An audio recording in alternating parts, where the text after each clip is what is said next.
जय श्री कृष्णा। कैसे हैं आप लोग फ्रेंड्स? आने वाले समय में आपके लिए कुछ ऐसी स्थितियों का निर्माण हो रहा है जो आपके लिए बेहतर और शुभकारी होने वाली हैं। हालांकि ये जो प्रभाव है बहुत बड़ा है, इतना बड़ा प्रभाव कि जितना आपने सोचा नहीं होगा, उससे कई गुना ज़्यादा आपको इस समय पर अप्रत्याशित रूप से लाभ की प्राप्ति होने वाली है। कारण बनेंगे उसमें राहु। राहु क्या है? एक वृद्धि कारक प्लैनेट हैं और जिस भी ग्रह को अपने प्रभाव में लेते हैं, हजारों गुना उसके प्रभाव में वृद्धि कर देते हैं। चीज़ें आपके लिए इतनी ज़्यादा अनुकूल होने लगती हैं, आप सहसा यकीन नहीं कर पाते। चमत्कार की तरीके से सब कुछ बदलने लगता है। लेकिन देखिए, ये दोनों ही स्थितियों का निर्माण करते हैं, चाहे वो शुभ हो या अशुभ। दोनों ही स्थितियों में जो कुछ भी देते हैं बहुत बड़ा देते हैं। इनका एक विशेष योग बन रहा है जो कि इस समय मंगल के साथ बन रहा है और शुभतापूर्ण बन रहा है। मंगल और राहु वैसे तो दुर्योगपूर्ण ग्रह हैं और दोनों एक दूसरे के संबंध में जब भी आते हैं आपके लिए नकारात्मकता बना देते हैं, जैसा कि पिछले कई सालों से ये चीज़ें बनी हुई थी। अब इस समय पर यह मंगल जो है राहु को इस समय बल देंगे। किस तरीके से बल देंगे? और बल के मामले में मंगल की अगर चर्चा करें, क्योंकि ये बल पराक्रम के ही कारक हैं, तो इनके समान पराक्रम बल किसी के पास नहीं होता। राहु क्या होते हैं? राहु आपकी बुद्धि होते हैं, आपका सोचने का दायरा जो होता है वो राहु होते हैं। और आपकी सोच आप स्वयं देखते हैं, आउट ऑफ द बॉक्स कहाँ से कहाँ पहुँच जाती है।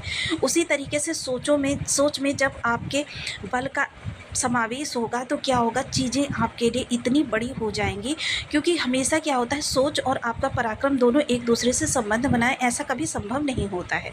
क्योंकि सोचने में तो आप आसमान से भी ऊंचा सोच सकते हैं, आप अंबानी से भी बड़ा बनने का सोच सकते हैं, लेकिन जब उसमें बल जुड़ जाता है तो आपके लिए चीज़ें इतनी ऊंचाई तक जाने लगती हैं कि आपको विश्वास नहीं होता। अब इस समय बल और साहस किस तरीके से एक दूसरे के साथ हो रहे हैं, इस पर पूर्णतया चर्चा करेंगे।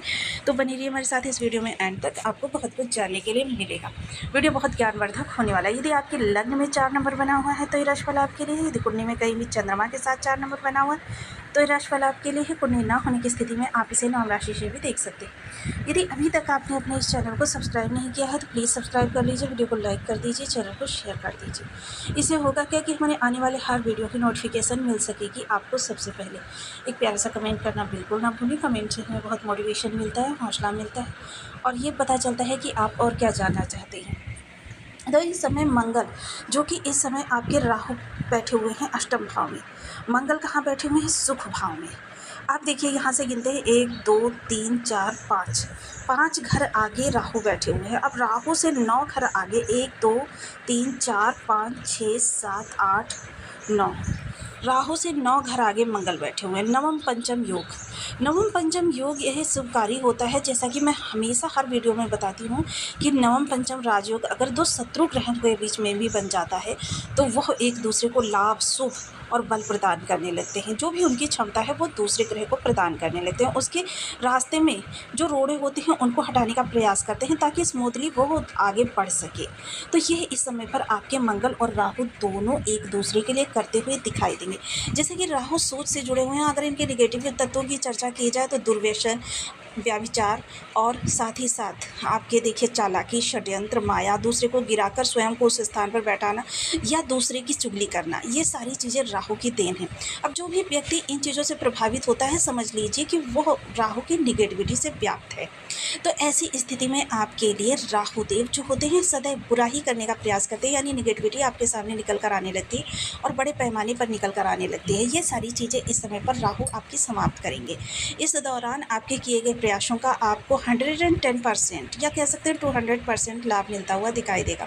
चीज़ें आपके लिए अप्रत्याशित रूप से बदलने जा रही हैं, चीज़ें आपके लिए शुभता से परिपूर्ण होने जा रही हैं। अब वो चर्चा संबंध किस विषय पर होगा? सबसे पहले इस समय पर शुभ की चर्चा कर लेते हैं। चतुर्थ भाव से मंगल का गोचर भूमि, भवन, वाहन का कारकत्व लिए हुए होता है। राहु की वृद्धि मिल जाएगी। अगर आप प्रयास कर रहे थे कि कहीं मकान बन जाए, या आप प्रयास कर रहे थे कोई लैंड ले लिया जाए, आप प्रयास कर रहे थे गाड़ी ले ली जाए, इन सभी चीज़ों में यहाँ पर राहु और मंगल इस समय आपकी मदद करते हुए दिखाई देंगे। सुखों में विशेष वृद्धि होगी। थोड़ी सी माता को स्वास्थ्य को लेकर चिंता आपको परेशान कर सकते हैं, या फिर माता से किसी प्रकार का मनमुटाव आपको व्यथित कर सकता है। हालांकि सुख के लिए ये बहुत उत्तम होगा, भौतिक सुख साधनों के लिए, जो कि आज के परिवेश में सबसे बड़ी चीज़ है। और वहीं राहु क्या है, अचानक के भाव में, गुप्त भाव में बैठे हुए हैं, अचानक ही आपके सामने धन की वह स्थिति उत्पन्न कर देंगे कि आप धन के मामले में बहुत ही उत्तम स्थितियों में होंगे। इस समय पर आपके पास धन कहाँ से आएगा, किन रास्तों से बनाकर आएगा, यह आप स्वयं यकीन नहीं कर पाएंगे धन के लिए। वहीं देखिए, थोड़ा सा इस समय पर आपके जीवन साथी की वाणी जो है थोड़ी सी व्यंग्यात्मक हो सकती है, कर्कश हो सकती है, लेकिन दिल से वो आपके सहृदयी रहने वाले हैं।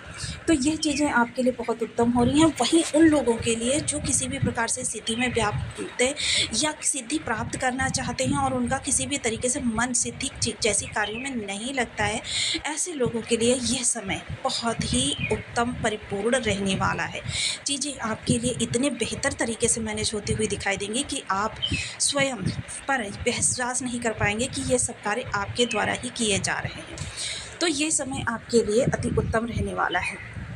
चर्चा करें अगर इस समय आपके कर्म की, तो कर्म में इस समय बल इतना ज़्यादा आपके आने वाला है कि येन केन प्रकारेण। हालांकि देखिए, नीतिपूर्ण कार्य कीजिएगा, क्योंकि अगर नीतिपूर्ण कार्य नहीं किया आपने, इस चीज़ का ध्यान रखिएगा जो चीज़ मैं आपको बता रही हूँ, क्योंकि शनि वक्री अवस्था में है और शनि का प्रभाव आपके अष्टम पर भी है। शनि आपके लिए दंड विधान से जुड़े हुए ग्रह हैं, क्योंकि दंड विधान के न्यायाधीश इन्हें कहा जाता है।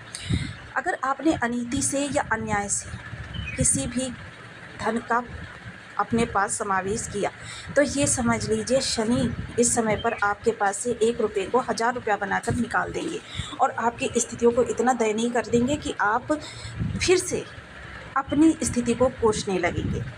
तो देखिए, अब शुभ स्थितियाँ बनी रहें, अशुभ स्थितियाँ ना उत्पन्न हो, इसके लिए कुछ उपाय जरूरी होते हैं। सबसे पहले ओम राम राहवे नमः राहुदेव के लिए, ओम अंगारकाय नमः मंगलदेव के लिए इन बीज मंत्रों का नित्य प्रति 1 माला, 2 माला, 5 माला, 7 माला, 11 माला अपनी सुविधानुसार आप इसका डिसीजन ले सकते हैं। अगर आपके पास ज़्यादा समय है तो आप 11 माला जप कर सकते हैं, अगर आपके पास कम समय है तो आप 1 माला का ही जप कर सकते हैं। इसको नित्य प्रति करने की आदत डालें। वहीं देखिए, मंगल जो होते हैं, भूमि, भवन, प्रॉपर्टी, जो भी व्यक्ति अपने जीवन काल में प्रॉपर्टी बनाता है उसके मंगल बहुत बली होते हैं। ऐसी स्थिति में मंगल को बलि करना बहुत अनिवार्य होता है, जिसके लिए आपको हनुमान जी की पूजा करनी चाहिए। हनुमान जी होते हैं मंगल के अधिष्ठात्र देव होते हैं। हनुमान जी की पूजा में जो प्रबलता से आपका योग निभाता है वो होता है हनुमान जी को चोला चढ़ाना, सुंदरकांड का पाठ करना, ये सारी चीज़ें आप करते रहें। देखिए, महिलाओं के लिए ये चीज़ें वर्जित होती हैं। हनुमान जी की पूजा करना महिलाओं के लिए वर्जित होता है, ये ग्रह कलेश का कारण बनता है, जिसके लिए आप गणेश जी का पूजन कर सकते हैं, गणेश अथर्व स्तोत्र का पाठ कर सकते हैं या गणेश जी को दुर्वा चढ़ा सकते हैं। गणेश जी को नित्य 3 दुर्वा चढ़ाकर भी आप अपने भूमि भवन वाहन के योग बना सकती हैं। तो देखिए, ये चीज़ें जो होती हैं ज्योतिष के विधान के अनुसार पूर्णतः अनुकूल होते हैं। तो आपको वीडियो कैसी लगी मुझे कमेंट बॉक्स में जरूर बताएं। चैनल पर न्यू है तो प्लीज़ वीडियो को लाइक, शेयर, चैनल को सब्सक्राइब करना बिल्कुल ना भूलें। मैं ऐसी ही ज्ञानपूर्ण जानकारी आपके लिए लेकर आती रहती हूँ। तो मिलती हूँ नेक्स्ट वीडियो में, तब तक के लिए नमस्कार। अपना ध्यान रखें, स्वस्थ रहें, मस्त रहें।